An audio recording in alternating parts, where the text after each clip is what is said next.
Hello guys, कैसे हो आप लोग। आई होप आप लोग सब ठीक होंगे।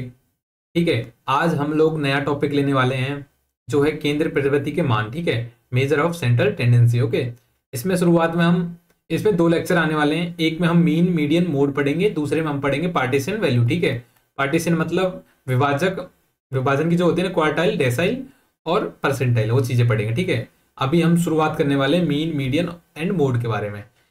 तो जाने से पहले हम सबसे पहले देखेंगे कि इसमें हम पढ़ने क्या वाले हैं। ठीक है, तो क्या पढ़ने वाले हैं ये देखते हैं। इस अध्याय में हम निम्नलिखित विषयों का अध्ययन करेंगे। क्या क्या करेंगे? केंद्रीय प्रवृत्ति का अर्थ देखेंगे, इसकी आवश्यकता और उपयोग देखेंगे। जो केंद्रीय प्रवृत्ति के मुख्य मान है कौन कौन से? माध्य, माध्यिका और बहुलक। माध्य में तीन प्रकार के होते हैं: अंकगणित, ज्यामितीय और हार्मोनिक। ये चीज हम सब आगे पढ़ने वाले हैं। ठीक है, मैं नॉर्मल बता रहा हूँ क्या क्या पढ़ने वाले हैं इसमें अभी। और फिर प्रत्येक मापक की विशेषताएं पढ़ेंगे, सूत्र पढ़ेंगे, विधियां पढ़ेंगे, तुलनात्मक अध्ययन करेंगे, इनकी आवश्यकता और महत्व पढ़ेंगे। ठीक है, तो अब शुरुआत करते हैं आंकड़ों के वर्गीकरण से। वैसे तो हमने ये टॉपिक पहले लिया हुआ है, आंकड़ों का वर्गीकरण, उसमें मैंने बताया भी था, लेकिन इसमें थोड़ा सा बेसिक देख लेते हैं। ठीक है, तो आंकड़ों का वर्गीकरण हम करते हैं तीन प्रकार से। एक तो व्यक्तिगत श्रेणी से, एक होती है असतत और एक होती है सतत श्रेणी। ठीक है, तो व्यक्तिगत श्रेणी क्या होती है? मान लो आपको नंबर्स दे रखे हैं 1 2 3 4 5, और फिर 5, फिर 6, फिर 7, फिर 8, ऐसे दिन नंबर दे रखे हैं हमको। ठीक है, तो ये जो नॉर्मल वे में लिख दिया ना हमने, ये तो हो जाती है व्यक्तिगत श्रेणी। ठीक है, लेकिन अब हमने ऐसे लिख दिया कि 1 आ रहा है एक बार, जैसे 5 आ रहा है 2 बार, तो इसको एक सारणी के रूप में लिख देते हैं ना। जैसे कि x और कितनी बार आ रहा है, फ्रीक्वेंसी कितनी बार है, जैसे 1 आ रहा है एक बार, 5 आ रहा है 2 बार, तो वो हो जाती है असतत। ठीक है, आप एक बार नॉर्मल देख लीजिए, उसके बाद परिभाषाएं देख लेंगे। लेकिन यहाँ पे जैसे हमको जैसे नंबर दे रखा है 0 से 10, 10 से 20, तो ये वाली हो जाती है अपनी वर्गीकृत या फिर सतत श्रेणी। ठीक है, परिभाषा पढ़ लेते हैं व्यक्तिगत श्रेणी। व्यक्तिगत श्रेणी वह श्रेणी होती है जिसमें प्रत्येक आंकड़ा व्यक्तिगत रूप से प्रस्तुत किया जाता है, इसमें किसी विशेष समूह का उपयोग नहीं होता। उदाहरण के लिए छात्रों के प्राप्त अंक दे रखे हैं हमको 45, 48, 50, 52, 55। ठीक है, तो ये हो गई व्यक्तिगत श्रेणी। इसके बाद आती है अपनी असतत। जैसे हमको दे रखे हैं 45, 50, 55।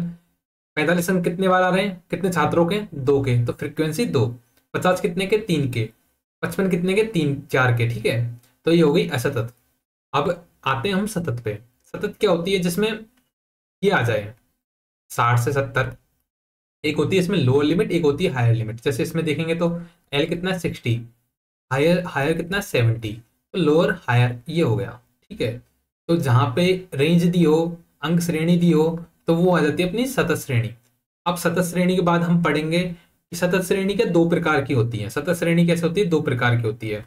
एक तो होती है अपनी समावेशी और एक होती है अपवर्जी।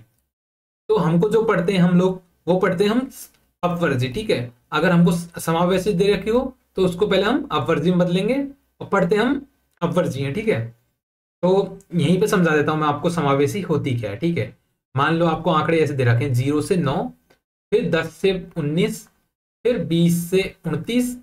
तो ये जो ऐसे आंकड़े लिखे होते हैं ना, ये होती है समावेशी। ठीक है, लेकिन वही आंकड़े अगर हमको दे रखे हैं 0 से 10, 10 से 20, 20 से 30, तो ये हो जाती है अपनी अपवर्जी। क्या फर्क है इनमें, हम क्यों यूज करते हैं ये वाला, इसको कैसे कन्वर्ट करते हैं इस चीज में, तो वो चीज हम आगे समझते हैं। ठीक है, धीरे धीरे।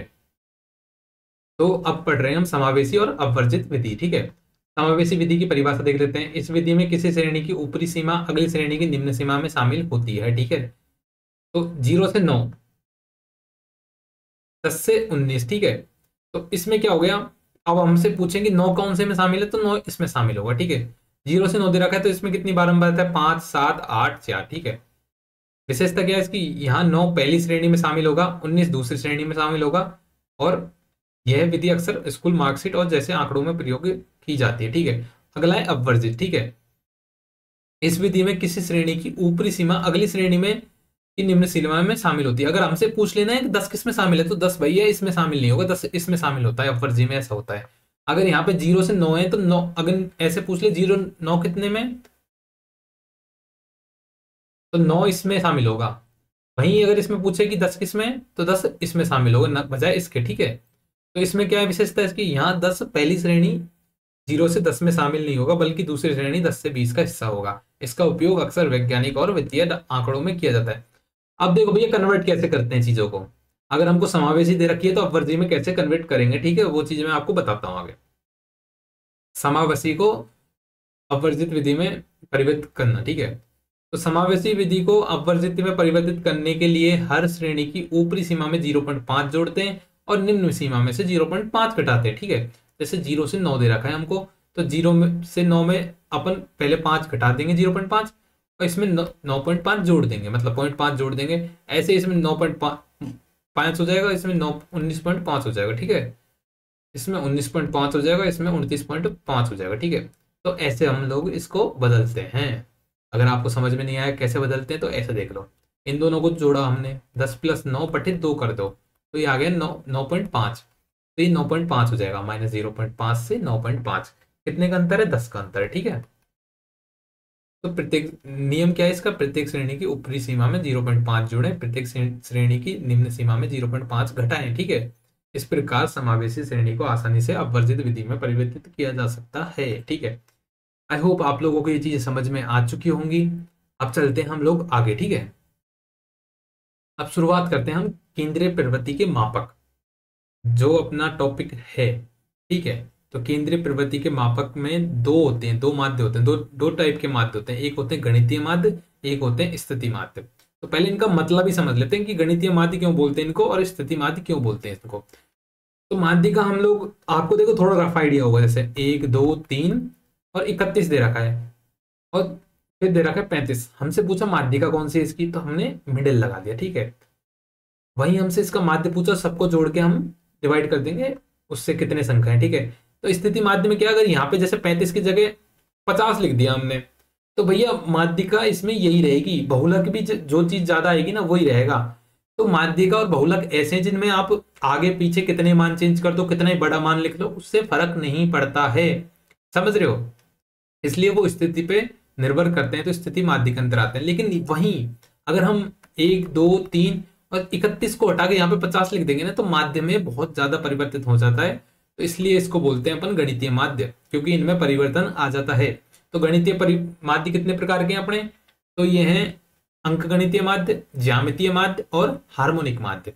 धीरे धीरे चीजों को समझेंगे, एग्जाम्पल करेंगे, और आप भी साथ में एग्जाम्पल करोगे तो आपको चीजें समझ में आ जाएगी, ठीक है। शुरुआत करते हैं पहले से, अंकगणितीय माध्य में शुरुआत करते हैं। तो मैंने श्रेणी आपको बता दी, व्यक्तिगत श्रेणी। अब देखो चलने कैसे वाले हैं हम लोग, मैं बता देता हूं चलने कैसे वाले हैं, ठीक है। अंकगणित माध्य उठाया अपन ने, इसमें तीनों श्रेणी, व्यक्तिगत जिसमें नॉर्मल डाटा दे रखा होता है, ऐसा तत्व, फिर सतत, ठीक है। तीनों के लिए पढ़ेंगे ये वाला। ऐसे माध्यिका तीनों के लिए पढ़ेंगे, ऐसे मोड 3 लोगों के लिए पढ़ेंगे, तीनों के लिए पढ़ेंगे, ठीक है।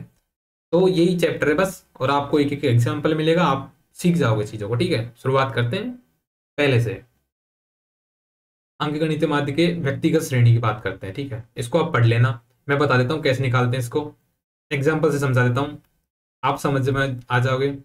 10 20 30 दे रखा है। इसका सूत्र होता है आंकड़ों का योग बटे आंकड़ों की संख्या, या फिर बोल सकते हैं राशियों का योग बटे राशियों की संख्या, ठीक है। तो योग कितना हो जाएगा इसका? 10 + 20 + 30 कितना हो गया? 60 कितना है? बटे 3 = 20। तो एवरेज जैसे निकालते हैं वैसे इसको निकालते हैं अंकगणितीय माध्य को। इसको अपन डिनोट करते हैं x बार से, ठीक है। तो ये चीज आप पढ़ ली, इसके कुल आंकड़ों की संख्या से विभाजित किया जाता है, जहां पे x प्रत्येक आंकड़ा है और ये कुल आंकड़ों की संख्या है, समेशन ऑफ x/n। ओके, समझ में आ गया होगा आपको, ठीक है। अगला पढ़ते हैं असतत श्रेणी के लिए, ठीक है। असतत श्रेणी में क्या दे रखा है? x दे रखा है, f दे रखा है। तो इसका क्या करते हैं, हमको क्वेश्चन ऐसे मिलेगा, x दे रखा होगा, f दे रखा होगा, तो इसमें इसका फॉर्मूला होता है am = समेशन ऑफ, उसमें क्या था? x था अपॉन कितना था? उसमें n था, जितनी संख्या है। इसमें इसका फॉर्मूला होता है summation of fx upon summation of f। f क्या भैया? फ्रीक्वेंसी। मान लो 10 2 बार आ रहा है, 30 3 बार, 20 3 बार आ रहा है, 30 1 बार आ रहा है, तो टोटल कितने बार आ रहे हैं? 6 बार आ रहे हैं। ऊपर क्या हो जाएगा इनका योग? 10 10 2 बार आ रहा है तो कितना हो जाएगा? 20। f × x कर दिया, तो ये लिख दिया fx 20 60 30, इनको जोड़ेंगे तो कितना आ जाएगा? 110। जब इसमें अपन इसका am निकालेंगे तो वो आ जाएगा 18.33, ठीक है। ये हो गया असतत श्रेणी। अब पढ़ते हैं हम लोग सतत श्रेणी के बारे में। तो इसमें क्या करते हैं, मान लो ये क्वेश्चन दे रखा है हमको, इतना इतना क्वेश्चन दे रखा है हमको, ठीक है इतना। तो इसमें शुरुआत में क्या करते हैं हम, 0 से 10 है, 10 से 20 है, 20 से 30 है। सेम फॉर्मूला है इसका, summation of F F into M बटे summation of F. Summation of F तो आपको पता है फ्रीक्वेंसी का योग। इसमें क्या करते हैं, अपन को पता नहीं है भैया, इसमें सेम वही फॉर्मूला है पिछले वाले जैसा। इसमें क्या करते हैं हम लोग, मिडल पॉइंट ले लेते हैं इनका, 10 प्लस 0 बटे 2, 20 प्लस 30 20 प्लस 10 बटे 2। तो मिडल पॉइंट आ गया अपना एम मिडल, तो 5 15 25, इसको इससे गुणा कर देंगे एफ इंटू एम, तो एफ एम ये आ जाएगा, ये आ जाएगा। तो इसका फॉर्मूला लगा देंगे 25 प्लस 105 प्लस 200 बटे टोटल कितनी फ्रीक्वेंसी है, 5 प्लस 7 प्लस 8 मतलब 20। तो इसका आंसर आ जाएगा 16.5। तो ये हो गई अपनी शुरुआत में मीन की बात, मतलब अपने माध्य की बातें। अब इसमें दो प्रकार की विधियां हैं, एक है कल्पित विधि और एक प्रकार की होती है अपनी पद विचलन विधि। ठीक है, कल्पित विधि आपको मैं समझा देता हूं, आपको आती है चीजें। मान लो अपन को दे रखा है, नंबर दे रखा है 10 20 30, इसके लिए तो देख लेते हैं कल्पित विधि है ना। इसमें क्या करते हैं, इसका formula A M equal to A plus summation of D upon N. तो इसको मैं कल्पित विधि से सॉल्व करता हूँ। शुरुआत में हमने मान लिया कल्पित विधि में मान लिया इसका 20, हमने मान लिया भैया ए इसका 20 है। तो इसको क्या करते हैं, 10 में से घटाते हैं, 10 माइनस 20, 20 में से घटाते हैं 20 को, और 30 में से घटाते हैं 20 को। तो नया मान कितना आ गया, -10 0 और 10। ठीक है, तो इसका कितना आएगा, मीन कितना आएगा, -10 प्लस 0 प्लस 10 अपॉन संख्या कितनी है 3। तो ये तो कितना आ गया, 0 आ गया। लेकिन हमने क्या कर रखा है, पहले से हमने ए मान रखा है, मतलब माध्य कितना मान रखा है 20। तो इसका फॉर्मूला होता है ए प्लस वो समेशन ऑफ जो नया जो आंकड़े आए ना उनका योग बटे संख्या। ठीक है, तो जैसे ये एग्जाम्पल नया वाला देख लेते हैं, इससे आपको समझ में आ गया होगा, लेकिन अभी इसको देख लेते हैं कैसी की ये चीजें। कल्पित मान माना है अपने 20, डी कितना हो गया -10 0 10, इसमें से घटा दिया 20 को। ठीक है, तो समेशन ऑफ डी कितना आ गया 0, फॉर्मूला लगा दिया A equal to summation of A M equal to A plus summation D upon N. तो कितना आ गया 20 प्लस 0.3 मतलब 20 आ गया आंसर। ठीक है, ये व्यक्तिगत श्रेणी के लिए हो गया। समझते रहे हो आप, हम लोगों ने क्या किया है, जो चीज इनमें से घटाई है ना उसको जोड़ दिया आगे, बस ये किया है। ए माना हमने, ए को सब संख्याओं में से घटा दिया, लेकिन जब हम माध्य निकाल रहे हैं तो उसी ए को हम जोड़ देंगे लास्ट में। ठीक है, अब दूसरा है असतत श्रेणी। ठीक है, इसमें भी आप लोग इसको देख लो, इसको देख लो। हम क्या करेंगे, मान लिया हमने इसको 20 मान लिया। ठीक है, अब हम इसमें चीज निकालते हैं डी। डी क्या होता है, एक्स माइनस ए। इसमें से 20 को घटाया कितना आ जाएगा -10, इसमें से 20 को घटाया कितना आ जाएगा 0, इसमें से 20 को घटाया कितना आ जाएगा 10। अब उसमें क्या फॉर्मूला था, summation of F into x, इसमें एफ इंटू डी हो जाएगा upon summation of F. F into D कितना हो जाएगा, तो -20 हो जाएगा, क्योंकि -10 आ गया ये वाला ना, घटा दिया तो -20 प्लस 0 प्लस 0 प्लस 10, और टोटल कितना है 6। तो ये आ जाएगा अपना -10/6। अब अपन को ए भी तो जोड़ना है, तो ए कितना माना है हमने ए माना है 20 माना है, तो ये आ जाएगा अपना 18.33 के आसपास। ठीक है, आई होप आप लोगों को चीजें समझ में आई होंगी। आप देख सकते हो सॉल्यूशन में लिखा हुआ है, वैसे भी नॉर्मल सी चीजें आप समझ लोगे। ठीक है, और कौन सी क्या चीज है वो सब कुछ लिखा हुआ है। ये समेशन ऑफ एफ कुल बारंबारता है, एफ बारंबारता है, डी क्या है, ए क्या है। ठीक है, अगर चाहो तो स्क्रीनशॉट ले सकते हो। ठीक है, अब तीसरा है सतत श्रेणी। सतत श्रेणी में क्या है, इसमें वो ये मिडिल पॉइंट निकालेंगे पहले हम लोग। पहले श्रेणी दे रखी है, एफ दे रखी है, एम दे रखा है। नॉर्मल हम लोग क्या करते थे कि भैया एफ इंटू एम कर देते थे और टोटल एफ का भाग दे देते थे। ठीक है, लेकिन जब अगर अपन को संख्या दे रखी भाई 1999 92,000 तो तब यूज होता है। ठीक है, ये हर किसी क्वेश्चन में यूज नहीं होता। जैसे क्वेश्चन बहुत बड़ा दे रखा है ना कि भाई नहीं हो पाएगा, ऐसे गुणा नहीं हो पाएगा, तो उसमें अपन कल्पित माध्यम मान के करते हैं चीजें।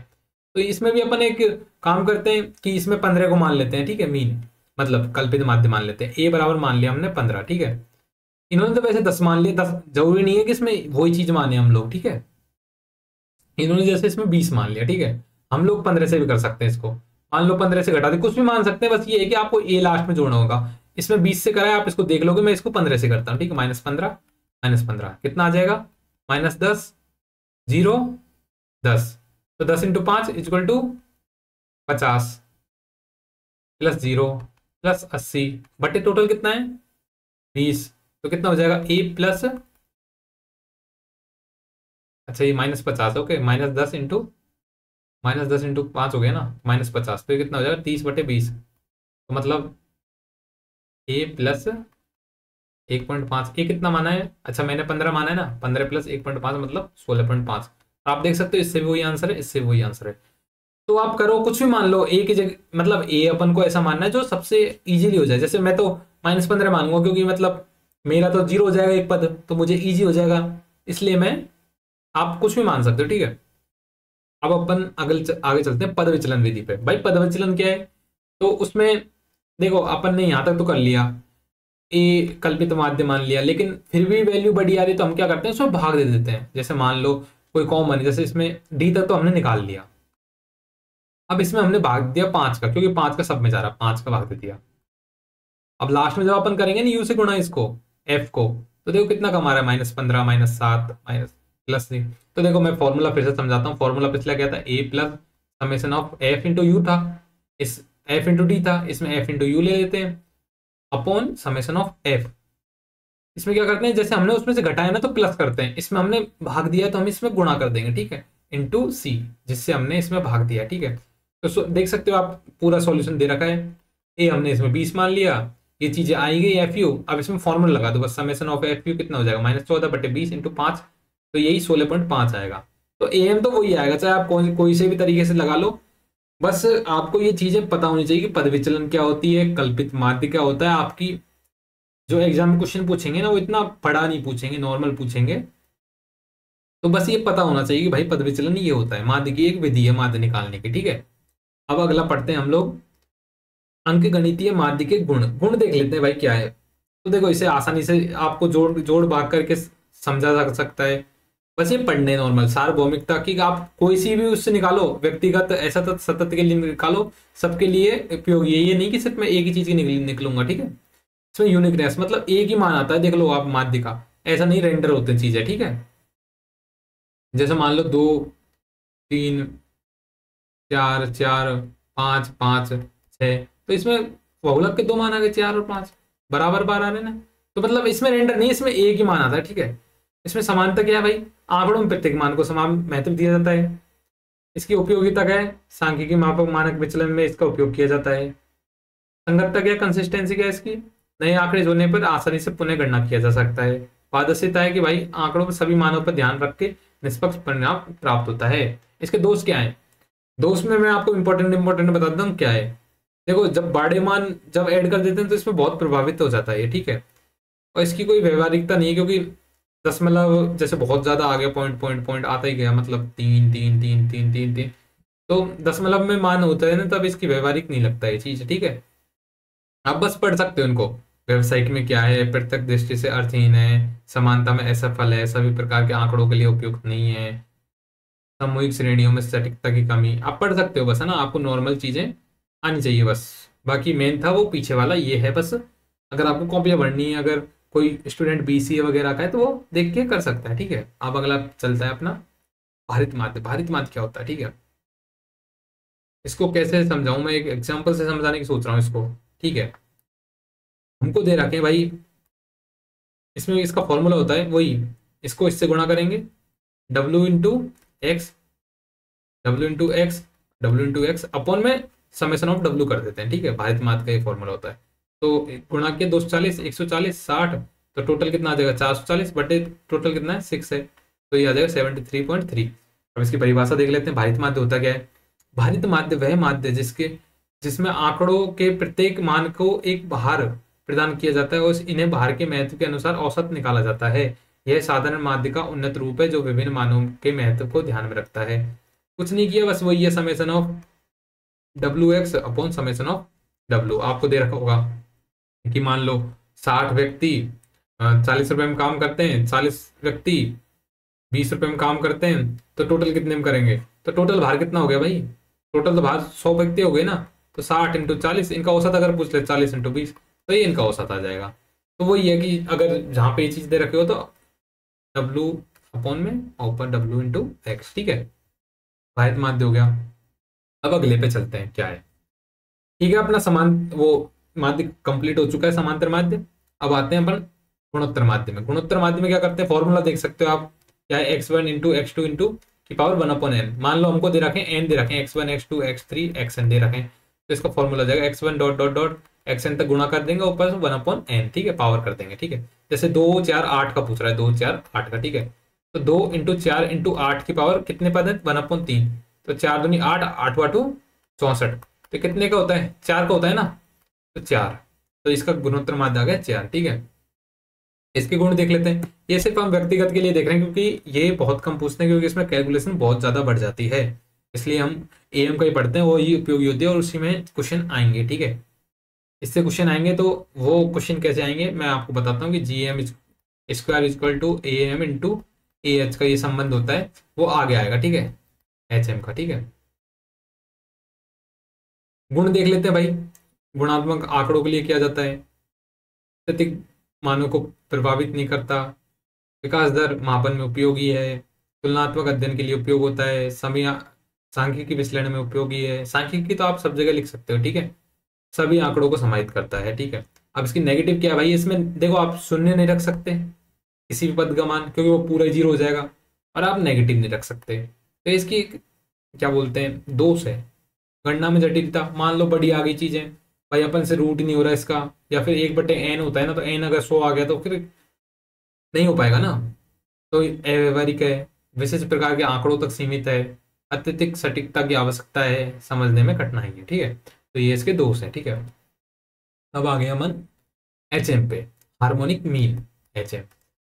तो जैसा कि हमको x1 x2 xn दे रखा है, ठीक है, मान लो अपन को 3 दे रखे हैं, ठीक है, ए एच और बी दे रखे हैं। ठीक है, ये हमको दे रखे हैं हार्मोनिक में देख रखे, ठीक है। हमको अब पता है कि 1/HM जो होता है ना, वो होता है AM, मतलब अपना अर्थमेटिक देखा होगा आपने, वो उल्टी होती है, हरात्मक माध्य मतलब हरात्मक उल्टा होता है HM का, तो इसके पद कितने हो जाएंगे, 1/A 1/H 1/B। ये किसके पद हो जाएंगे, ये हो जाएंगे अब समांतर श्रेणी के, क्योंकि पहले HM की दे रखे तो उल्टे कर दिए, तो समांतर श्रेणी के अपन को पता है उसका बीच का क्या पद होता है, 2/H बराबर 1/A प्लस 1/B, तो H का सूत्र आ जाएगा 2AB/A प्लस बी, या फिर ऐसे निकाल सकते हैं 2/1/A प्लस 1/B।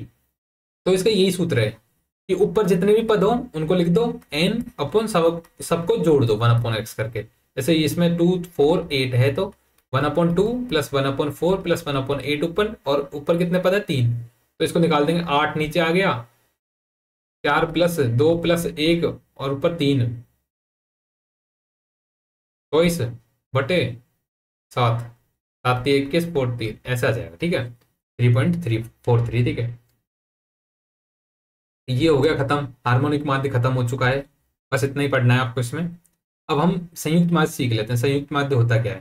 ठीक है, मान लो अपन दो माध्य दे रखे हैं कि भाई x1 बार इतना है, x2 बार इतना है, x1 में इतने n पद है, x2 में n2 पद है, वही भारित माध्य की तरह, तो इसका भाई संयुक्त माध्य कितना होगा, तो देखो x1 बार को कर दो n से जितने पद है, n1 से, n2 को कर दो x2 से, अपॉन में n1 प्लस n2 कर दो। एग्जाम्पल दे सकते हैं अपन उदाहरण के लिए, मान लो n1 30 है और x1 बार कितना है 60, n2 इतना है पदों की संख्या, और x2 माध्य कितना है 70, तो क्या होगा फॉर्मूला डालने से 30 इंटू 60 प्लस 40 इंटू 70 अपॉन में 30 प्लस 40, तो ये आ जाएगा आंसर 65.71। आप कर भी सकते हो खुद भी, बाकी आगे देखते हैं।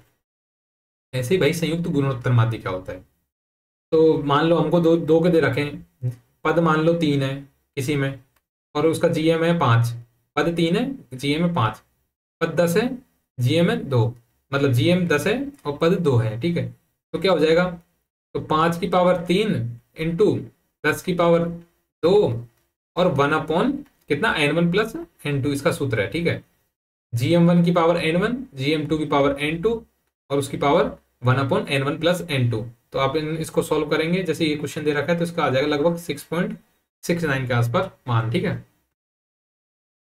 बस आपको नॉर्मल आइडिया हो जाए इनका, बाकी क्वेश्चन आएगा एएम से, और थोड़ा बहुत अब जो मैं बताऊंगा वो आ जाएगा। ठीक है, ये है मेन तो ना, इसमें क्वेश्चन आ जाता है, क्वेश्चन आएगा एएम से, बाकी थोड़ा बहुत परिभाषा याद रख लो, आपको पता होना चाहिए कि क्वेश्चन कर लोगे, दो क्वेश्चन कर लोगे हो जाएगा। ठीक है, एएम के थोड़े बहुत क्वेश्चन कर लेना, उसमें भी कौन से वाले, जो मिडिल मिडिल वाला है ना, वर्गीकृत वाला, उसमें क्वेश्चन कर लेना, उससे फंसेगा क्वेश्चन, ठीक है।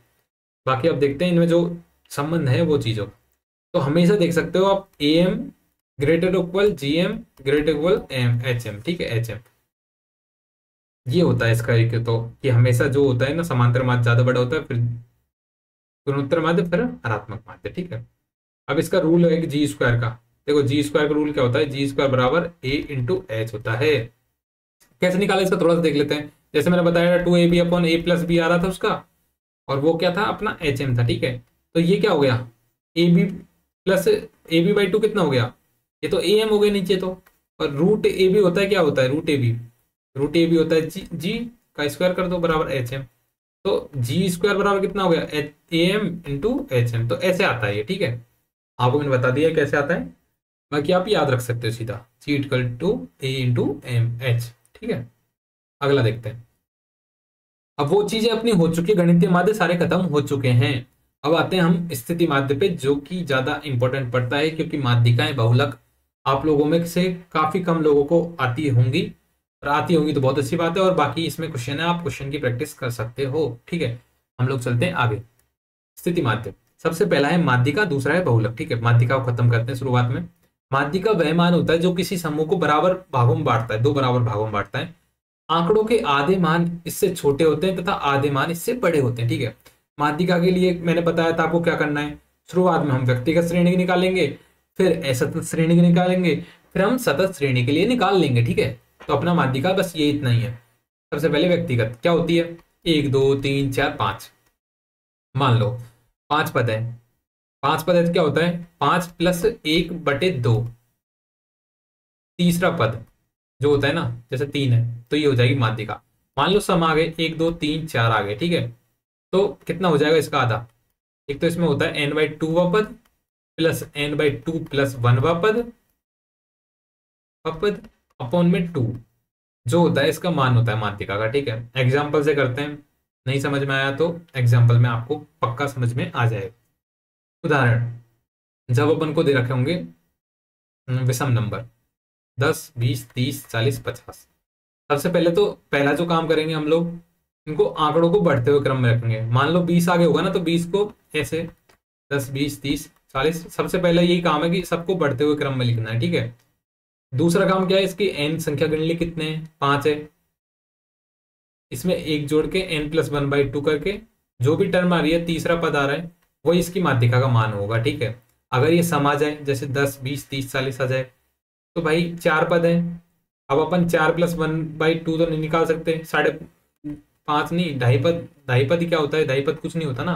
तो इसमें क्या करते हैं, हम n/2वां पद और उससे अगला पद को जोड़ के और 2 का भाग देते हैं ना, जो उनका औसत होता है वो उसकी माध्यिका कहलाती है। जैसे 20 हो गया, फिर 30 हो गया, अपन में 2 कर लिया तो कितना आ गया, 25।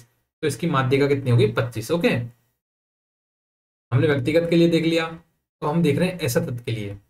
ऐसा तत्व के लिए कैसे देखेंगे, मान लो मैं बताता हूँ, इसको क्वेश्चन को करके देखते हैं। हमको वही है कि n+1/2 का मान निकालना होता है हमें, ठीक है। अगर उससे ज्यादा है तो हम लोग उससे अगला वाला ले लेते हैं, ठीक है।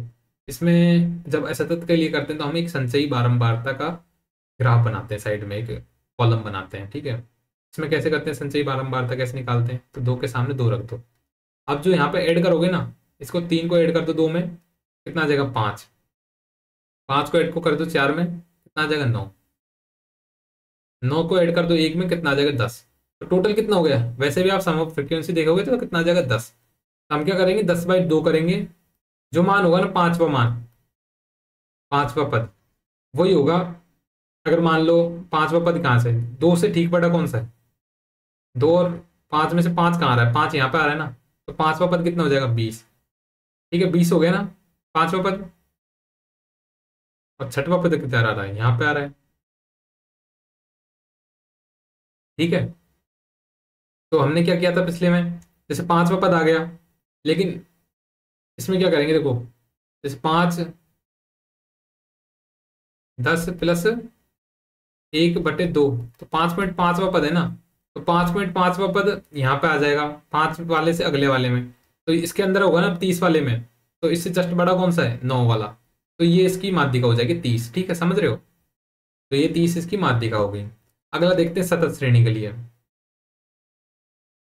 सतत श्रेणी के लिए एक फॉर्मूला होता है L plus n/2 minus C F upon F into H. देखो कैसे करते हैं इसको, क्वेश्चन को मैं इस क्वेश्चन को करके बताता हूँ। ये सी एफ तो आपको लिखना सीख गए होंगे, 4 + 6 10, 10 + 5 15, 15 + 3 18। अब मैं बताता हूँ एल क्या है। सबसे पहले हम इसका निकालेंगे माध्य का वर्ग कौन सा है, ठीक है। तो 18 + 1/2 19/2 कौन सा मान हो गया अपना, हो गया ये। अच्छा 18 है ना, 18/2 तो नवा मान हो गया, नवा मान, ठीक है। 9 9, तो इसमें 9 कहाँ आ रही है, तो 9 तो इसमें आ रही है। 9 से जस्ट बड़ा जो इसका जो होता है ना, वो तो होता है माध्य का वर्ग। 9 से जस्ट बड़ा वर्ग कौन सा, 10 से 20। से 20 वाले पद को ले लेंगे अपन। 10 से 20 वाला पद कितना हो जाएगा अपना, एल कितना हो जाएगा 10, लोअर लिमिट कितनी हो जाएगी 10, n/2 कितना है 10/2, मतलब 18/2 कितना हो गया 9।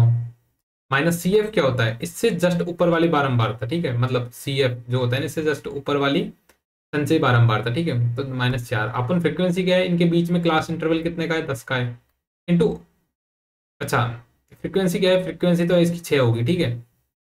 और एच क्या है, इसका क्लास इंटरवल हो गया।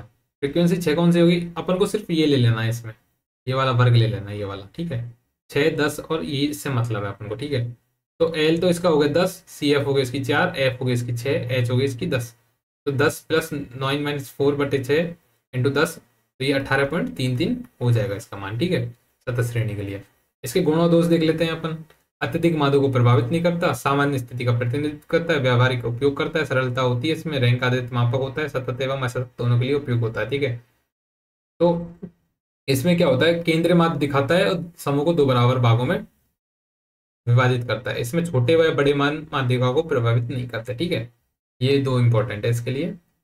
दोष क्या है, इसमें गणना में कठिनाई होती है, सभी आंकड़ों का उपयोग नहीं करता, सम ग्रुपिंग में त्रुटि आती है, त्रुटि आती है, आंकड़ों के वितरण का सही प्रतिनिधित्व नहीं करता, गुणात्मक आंकड़ों के लिए अनुपयुक्त है, और संभावित वर्ग के चयन में कठिनाई जैसे होती है, ठीक है।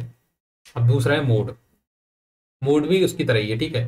व्यक्तिगत श्रेणी में तो आप पहचान लोगे, मैं बता देता हूँ उसकी परिभाषा से आपको पता लग जाएगा। मोड वह मान है जो किसी आंकड़ों के समूह में सबसे अधिक बार आता है, ठीक है, सबसे अधिक बार। जैसे 10 20 30 40, इसमें 20 कितनी बार आया, 2 बार, तो इसका मोड कितना हो जाएगा 20, ठीक है। अब जैसे असतत श्रेणी के लिए जिसमें फ्रीक्वेंसी सबसे ज्यादा होता, वही उसका मोड हो जाता है। इसमें 5 में सबसे ज्यादा फ्रीक्वेंसी है 5, तो किसकी है 20 की, तो इसका मोड ये हो जाएगा, ठीक है। अगला चलते हैं सतत श्रेणी के लिए। सतत श्रेणी के लिए फॉर्मूला है L plus F1 minus F0 upon 2F1 minus F0 minus F2 into H. H तो आपको मैंने बता दिया क्लास इंटरवल है। L क्या है, L इसमें उसमें क्या थी, लोअर लिमिट थी किसकी, जो अपन ने मान माना था ना, इसमें सबसे मान कौन सा है 7 है। 7 को अपन हाईलाइट कर देंगे, इसके सामने वाले उसको क्लास इंटरवल को हाईलाइट कर देंगे। इसमें L हो जाएगा 10, तो 10 प्लस F1 क्या हो जाएगा, F1 इसको मानेंगे F0 ऊपर वाला, F2 नीचे वाला, तो F1 कितना 7 minus 3 upon 2F1 14 minus F0 minus F2 into H 10 है, 10 + 4/, ये कितना हो जाएगा 6 और 3 9 और 5 इंटू 10, तो ये आ जाएगा 18। तो इसका मोड हो जाएगा 18। हमेशा देखोगे मोड उसी के बीच में आएगा, 10 से 20 के बीच में आएगा, क्योंकि ये 7 सबसे ज्यादा इसमें आ रहा है इसलिए, ठीक है। बहुलक के गुण क्या है, सबसे अधिक बार आने वाला मान है, यह आंकड़ों को सबसे अधिक आने वाला मान है जो व्यवहारिक दृष्टिकोण से उपयोगी है, सरलता होती है इसको निकालने में, अत्यधिक मानों को प्रभावित नहीं करता, और गुणात्मक आंकड़ों के लिए उपयुक्त है, सामान्य स्थिति का प्रतिनिधित्व करता है, सतत और असतत दोनों के लिए लागू होता है। दोष क्या है, सभी आंकड़ों का उपयोग नहीं है इसमें, मतलब 1 2 2 3, अब पीछे कुछ भी आ जाए एक बार, लेकिन 2 अगर ज्यादा बार आ रहा है तो पीछे वाला उसको मतलब ही नहीं है ना, जितनी बार भी आओ अस्पष्टता रहती है, गणना में जटिल रहता है, और प्रभावशीलता की कमी रहती है, वितरण पर निर्भर रहता है, और व्यावसायिक उपयोग में सीमित है, ठीक है। अब इनके बीच में संबंध देख लेते हैं। एक सूत्र होता है mode equal to 3 median minus 2 mean, तो मतलब बहुलक बराबर 3 माध्यिका माइनस 2 माध्य, ये इसका फॉर्मूला है, ठीक है। और ये आप फॉर्मूला याद रख लेना, इससे क्वेश्चन हो जाएंगे। अब हम देखते हैं भैया असममित वितरण के संबंध, ठीक है। अगर झुकाव सकारात्मक झुकाव है, सकारात्मक, ठीक है, सकारात्मक झुकाव है। तो सकारात्मक झुकाव में क्या होता है, देखो ऐसे होता है, मोड यहाँ पे हो गया, मीन यहाँ है, मीडियन हमेशा बीच में रहेगा, मीडियन, ठीक है, इधर मीडियन है, इधर मोड है। सकारात्मक क्या होता है कि मोड कम होता है, मीन ज्यादा होता है।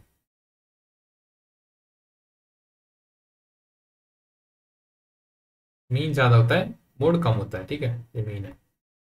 और जो नकारात्मक होता है उसमें क्या होता है, मोड ज्यादा होता है और मीन कम होता है, ठीक है। बस ये आपको याद रखना है, मैंने लिख रखा है। आई होप इसमें राइटिंग सही नहीं आ रही होगी, लेकिन आप इसमें से पढ़ सकते हो, इन चीज़ों को याद कर सकते हो। इसमें से क्वेश्चन ज़्यादातर पूछे जाते हैं, पिछले साल शायद 2 क्वेश्चन पूछे गए थे इसी चीज़ पे, दोनों दोनों दे दिए थे, ठीक है। समान वितरण में तीनों समान होते हैं, ठीक है। उदाहरण के लिए इसका फॉर्मूला है ना, उसको देख लेते हैं। मोड बराबर 3 मीडियन माइनस 2 मीन, ठीक है। देख लो आंकड़े दे रखे हैं, आप मीन निकाल सकते हो, मीडियन निकाल सकते हो, मोड हमको पता है 9 है। जब इसकी जांच करेंगे ना तो लगभग लगभग मान समान आएगा, ठीक है, मोड का। तो ऐसे संबंध की जांच कर सकते हैं। Thank you. ये हमारा मीन, मोड, मीडियन कंप्लीट हो चुका है। इसको पढ़ लो बस, इसके बाहर कोई सवाल नहीं जाने वाला। इसमें जो भी सवाल है उन सबको देख लो, इसके अलावा कुछ सवाल बाहर नहीं जाने वाला, ठीक है। Thank you. हेलो गाइस, कैसे हो आप लोग? आई होप आप लोग सब ठीक होंगे। आज हम पढ़ने वाले हैं क्वार्टाइल, डेसाइल एंड परसेंटाइल, चतुर्थक, दशमक और शतमक, ठीक है। ये टॉपिक हमारे लिए बहुत इंपॉर्टेंट हो जाता है क्योंकि इसमें से बहुत ज़्यादा क्वेश्चन पूछ लिए जाते हैं जेएसओ के एग्जाम में भी और बाकी की अदर एग्जाम है उनके अंदर, ठीक है। तो हम लोग शुरुआत करते हैं क्वार्टाइल से। इससे पहले हम पढ़ चुके हैं मीन, मीडियन और मोड। मीन में हम 3 चीजें पढ़ चुके हैं। मीन कौन कौन से मीन होते हैं, समांतर माध्य, गुणोत्तर माध्य और हरात्मक माध्य। ऐसे मीडियन पढ़ा और ऐसे ही हमने मोड पढ़ लिया, ठीक है। तो अब शुरुआत करते हैं क्वार्टाइल से, जो है अपना चतुर्थक, ठीक है। थोड़ा इसके बारे में जान लेते हैं। विभाजन मान। विभाजन मान का क्या मतलब होता है? विभाजन मान आंकड़ों को समान भागों में विभाजित करते हैं। ये 3 प्रकार से होते हैं।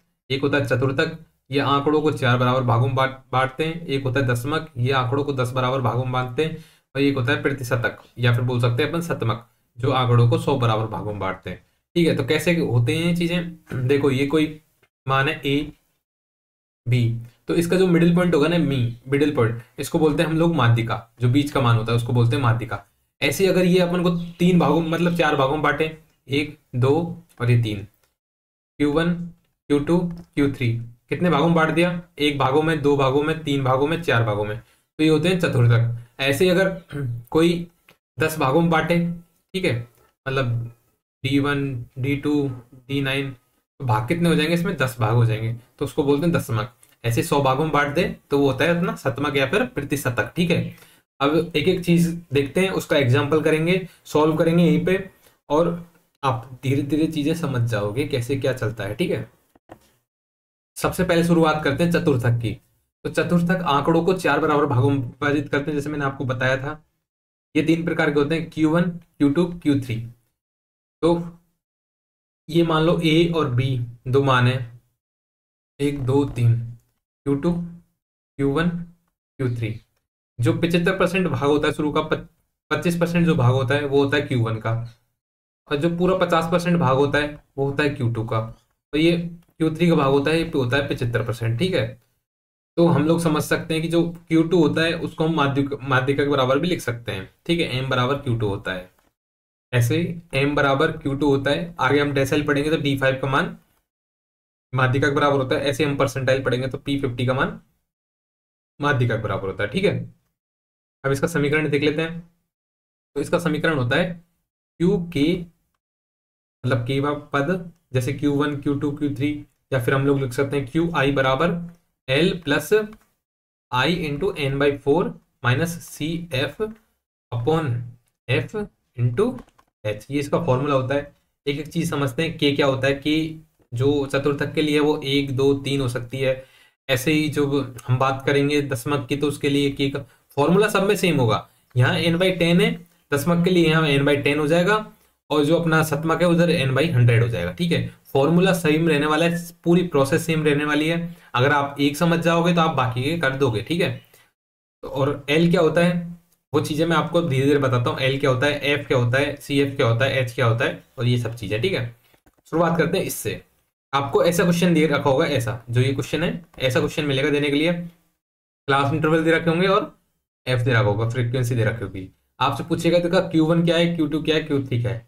तो सबसे पहले हम करेंगे इसकी संचयी बारंबारता निकालेंगे। संचयी बारंबारता कैसे निकालते हैं, 5 को 5 की तरह रख देंगे, इसमें 10 जोड़ देंगे, यहाँ जाएगा 15, इसमें 15 जोड़ देंगे, यहाँ जाएगा 30, 30 में 20 जोड़ेंगे, यहाँ जाएगा 50।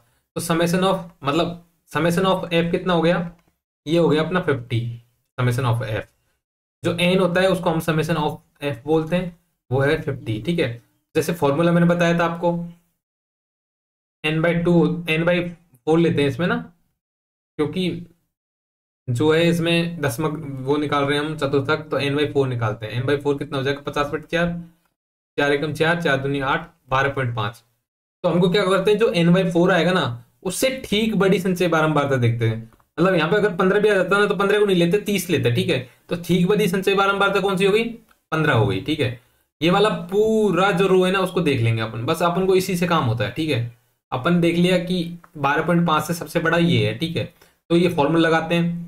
तो फॉर्मूला क्या था, Q1 के लिए निकाल देते हैं। Q1 के लिए तो था एल कितना हो गया इसमें 10 से 20 में, लोअर लिमिट कितनी होगी 10, प्लस आयोटा, आयोटा था अपन Q1 निकाल रहे हैं तो आयोटा 1 हो गया n/4, माइनस सी एफ क्या है, तो सी एफ जो हमारी वो संचय बारंबारता है ये ना, उससे ठीक ऊपर की संचय बारंबारता वो होती है सी एफ। ठीक है, तो सी एफ कितनी है 5, ठीक ऊपर वाली। ठीक है, अपॉन में फ्रीक्वेंसी, फ्रीक्वेंसी किसकी, इसकी, ये कितनी फ्रीक्वेंसी, अपन पूरा यही इसी रो को काम में लेंगे पूरी को, बस सी एफ की जगह इससे ऊपर वाली सी एफ ले लेंगे। ठीक है, कितनी होगी फ्रीक्वेंसी इसकी 10 इंटू एच, इनके बीच में कितना गैप है, तो 10 का गैप है। कैसे गैप है, 0 से 10 में कितना गैप है, 10 का, 10 से 20 में 10 का, 10 का, 10 का। ठीक है, तो ये फॉर्मूला लगाएंगे अपन, जैसे मैंने सॉल्यूशन कर रखा है। ठीक है, जैसे Q1 बराबर n/4, 12.5 आया, चतुर्थक वर्ग कौन सा आ गया, 10 से 20 वाला आ गया, क्योंकि बारंबारता 12.5 इसमें आता है, मतलब 5 के बाद ठीक बड़ा 12.5 से कौन सा हो जाएगा 15 वाला, तो इसको ले लेंगे। सारे मान रख लिए, 12.5 माइनस 5 अपॉन 10 इंटू 10, तो ये मान आ गया 17.5। अब Q2 कैसे निकालेंगे, Q2 के लिए क्या करेंगे, जो n/4 था उधर के आगे अपन के लगा रखा था या फिर आयोटा लगा दो, तो इसमें क्या आ जाएगा, इसको दो रख लेंगे, 2n/4 माइनस सी एफ। जब अपन 2n/4 देखेंगे तो कितना आएगा अपना मान, 12.5 इंटू 2 कितना हो गया 25। तो 25 से ठीक बड़ा वाला देख लेंगे अपन, 25 से ठीक बड़ा वाला ये हो गया। तो अब इस कॉलम को लेके हम सब कुछ करेंगे। ठीक है, इस रो को हम लेके सब कुछ करेंगे। तो 30 हो गया, ये तो यहाँ पर 30 हो गया। ठीक है, ठीक बड़ा वाला वो हो गया 30, और 30 वाला वो हो गया ना, 30 वाला कॉलम ले लेंगे। और मैंने निकाल रखा है, कैसे निकालना है देखो, 25 आता है तो एल बराबर कितना हो गया 20, सी एफ बराबर कितना हो गया इससे ठीक ऊपर वाली 15 हो गया, फ्रीक्वेंसी कितनी दे रखी है इसमें 15 दे रखी ना, और एच बराबर 10 है ही है। तो वही चीजें लिख देंगे, n/4 माइनस सी एफ बटे एफ इंटू 10। ठीक है, तो ये फॉर्मूला लगाओगे तो आंसर ये आ जाएगा। ऐसे सेम Q3 है, Q3 के लिए 37.5 आ गई, 37.5 से ठीक बड़ा ये है, तो अपन को इसी से मतलब है। तो लोअर लिमिट हो गई 30 और फ्रीक्वेंसी हो गई 20, और अपना जो है सी एफ हो गया इससे ऊपर वाला 30। ठीक है, तो अपन इसमें फॉर्मूले में रखेंगे चीज को, तो आंसर आ जाएगा अपना लास्ट में 3.75। ठीक है, ये तो हो गया चतुर्थक के लिए। अब सेम चीजें आपको अगर चतुर्थक समझ में थोड़ा कम आया होगा तो आप अगला वाला देख सकते हो, क्योंकि चीजें सेम है, फॉर्मूला सेम है, सब कुछ सेम है। तो प्रैक्टिस कर लोगे आप 3 क्वेश्चनों की तो आराम से आपको चीजें सब क्लियर हो जाएंगी। अब आगे चलते हैं। ठीक है, इसमें तो मैंने सॉल्यूशन दे रखा है, आगे मैंने सॉल्यूशन नहीं दे रखा, उनको मैं खुद सॉल्व करूंगा, आप भी साथ में सॉल्व करना, अपने आंसर का मैच करेंगे और आपका ये टॉपिक बिल्कुल अच्छे से हो जाएगा कवर। ठीक है, आगे चलते हैं। दशमक, दशमक क्या होता है, दशमक आंकड़ों को 10 बराबर भागों में विभाजित करता है। D1 D2 D3 और D9 तक आंकड़ों को 10%, 20%, 90% को दर्शाता है। ठीक है, इसका फॉर्मूला क्या होता है, डी के बराबर एल, वही डी आई बराबर क्या होता है, वहां पे क्या था क्वार्टाइल था तो क्यू आई लगाया था, यहाँ पे डेसाइल है तो डी आई लगा दिया। एल वही लोअर लिमिट, के एन उधर 4 था इधर 10 आएगा, minus C F upon F into H. ठीक है, अभी इस फॉर्मूले से क्वेश्चन कर लेते हैं, है ना। बाकी जहां के बराबर क्या है, 1 2 3 4 9 तक, ठीक है, और बाकी चीजें जो चतुर्थक में थी वो सेम है। ठीक है, क्वेश्चन करते हैं ये वाला। सबसे पहले मैंने बताया था आपको क्या करना है, संचय बारंबारता निकालनी है, जो वक्र बनाना है वो 10 और ये 15, 15 30 20 50। तो समेशन ऑफ एफ, या फिर बोल सकते हैं समय एन बराबर कितना आ गया 50। अब हमें इसमें एन बाई 10 निकालते हैं। सबसे पहले हम D5 निकालते हैं, ठीक है, D5 देख लेते हैं D5 कितना आ रहा है। वैसे तो माध्यिका के बराबर आना चाहिए जो पिछले में आया था Q2 के लिए, ठीक है। तो D5 निकाल रहे हैं, कितना आ रहा है देखो। D5 के लिए फॉर्मूला हो जाएगा लोअर लिमिट, पहले D5 के लिए निकाल लेते हैं, एन बाई 10 कितना आ रहा है 5 इंटू एन कितना है 50/10 कितना आ रहा है 25। तो 25 से ठीक बड़ी वाली संचय बारंबारता तो कौन सी जाएगी, ये वाली। अपन को बस इसी कॉलम से मतलब होना चाहिए, सिर्फ इसी कॉलम से। अब लगा देते हैं फॉर्मूला D5 बराबर एल कितना हो गया 20 प्लस एल हो गया ना 20 लोअर लिमिट, अपन को इससे मतलब होना चाहिए। और ये निकाल देते हैं अपन, जो निकाला था हमने 25 माइनस सी एफ कितना है, सी एफ इससे ठीक ऊपर वाली बारंबारता अपॉन क्या फ्रीक्वेंसी इंटू अंतर। तो 20 प्लस 5 दूनी 10, 5 3 15, ऊपर कितना आ गया 10, तो 20/3 तो कितना आ जाएगा ये 20 प्लस 6.67, तो ये आ जाएगा 26.67। ऐसे आप D1 निकाल सकते हो। D1 में क्या करना है अपन को, 1 इंटू टोटल कितना 50/10, तो 5 से ठीक बड़ी कौन सी है 15, ये वाली लेंगे, ठीक बड़ी वाली 15, ठीक है। 5 से ठीक बड़ी वाली कौन सी हो जाएगी 15, तो 5 से ठीक बड़ी वाली ली हमने 15। तो 15 के लिए करते हैं लोअर लिमिट कितनी हो जाएगी 10, फॉर्मूला लगा रहा हूँ मैं डायरेक्ट, ठीक है। लोअर लिमिट कितनी हो जाएगी 10, ये कितनी है, इसको जब अपन ने अपॉन किया तो आ गया ये अपना कितना 5 आ गया। 5 से ठीक बड़ी वाली कौन सी है, मतलब ठीक ऊपर वाली कौन सी संचय बारंबारता 5, ये वाला ले लिया ना अपन ने। तो क्या फॉर्मूला था n/10 माइनस सी एफ कितना है 5 है, n/10 कितना आया था 5 आया था, ठीक है। अपन फ्रीक्वेंसी कितनी है इसकी 10 इंटू एच कितना है 10, ऊपर तो 0 आ गया तो इसका Q1 कितना आ गया 10, ठीक है। ऐसे आप D9 निकाल लोगे, ठीक है। D1 आ गया D5 आ गया, ऐसे आप D9 निकाल लेना, आंसर यही आएगा, ठीक है। अगर नहीं आता तो कमेंट करिए, कुछ समझ नहीं आता तो मुझे बताइए, ठीक है, मैं बताता हूँ। अब अगर अगला चलते हैं हम प्रतिशतक, जो है परसेंटाइल, ओके परसेंटाइल। इसमें भी सेम फॉर्मूला है, बस इसमें KN/100 है, ठीक है, माइनस सी एफ इंटू बटे एफ इंटू एच, सेम वही चीजें हैं। क्वेश्चन करते हैं, ठीक है, वही लिख देते हैं।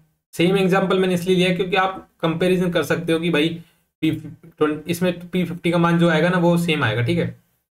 15 30 50, तो इसमें अपन P30 का निकालते हैं, P30 क्या होगा, ठीक है। तो P30 के लिए 330 इंटू एन कितना है 50 बटे टोटल कितने 100, 50 दूनी 100 15, 15 आ गया इसका। 15 से ठीक बड़ा कौन सा है, अपन ये 30 लेंगे, 15 से ठीक बड़ा अपन को इसी से मतलब रहना चाहिए। तो L प्लस ये जो है n/100 जो आया था 15 माइनस जो है कितना है इससे ऊपर की, जैसे ठीक ऊपर की संचय बारंबारता सी एफ 15 बटे एफ कितना है, एक कितना है ये एफ 15 हो गया ना, अपन को एफ इस कॉलम से लेना है 15 इंटू 10, तो ये तो 0 हो गया तो इसकी 20 आ गया P30 है ना। तो ऐसे आप P75 निकाल सकते हो। तो P30 कितना है 20, आंकड़ों का 30% भाग 20 से कम है, मतलब जो 20 से 30% भाग है ना वो 20 से कम है। 20 वाली बारी ना 30% कितना हो गया, ऐसे 75 का आया 30.75 है ना, तो 75% भाग 33.75 से कम है। थोड़ा आगे चलते हैं, ठीक है। तो सामान्य बिंदु जो इसमें देखते हैं, इस सभी विभाजन बिंदु जो होते हैं ना आंकड़ों के वितरण का विभाजन और विश्लेषण करने के लिए उपयोग किए जाते हैं। संबंध क्या होता है इसमें, तो Q2 बराबर D5 बराबर P50, आप लोग देख सकते हो। पीछे चलते हैं तो Q2 का मान 26.67, D5 का मान 26.67, और आप इसमें निकालोगे तो P50 का मान 26.67 ही आएगा, ठीक है। थैंक यू गाइस, और बस यही था इसका क्वार्टाइल डेसाइल का जो भी है। आप इनका प्रैक्टिस करिए, प्रैक्टिस करोगे सेम क्वेश्चन है, बस आप फॉर्मूलों, आप मैं तो ये बोल रहा हूँ आप इसी क्वेश्चन को अगर बार बार रिपीट कर लोगे, बार बार कर लोगे तो आपकी वैसे ही प्रैक्टिस हो जाएगी। ठीक है, ज्यादा कुछ हार्ड है नहीं इसमें, बस आप एक बार दोबारा फॉर्मूला देख सकते हो क्या होता है। जैसे हम क्वार्टाइल के लिए देखते हैं, क्यू आई बराबर हो गया अपना एल प्लस आयोटा, आयोटा मतलब आई इंटू एन बाई, इसमें 4 कर देते हैं, minus C F upon F into H. ऐसे इसमें जो 4 किया उसको 10 कर देंगे और 10 को 100 कर देंगे, तो वो परसेंटाइल के लिए, ये अपना डेसाइल के लिए, दशमक के लिए, शतमक के लिए। ठीक है, थैंक यू गाइज, बस इतना ही था।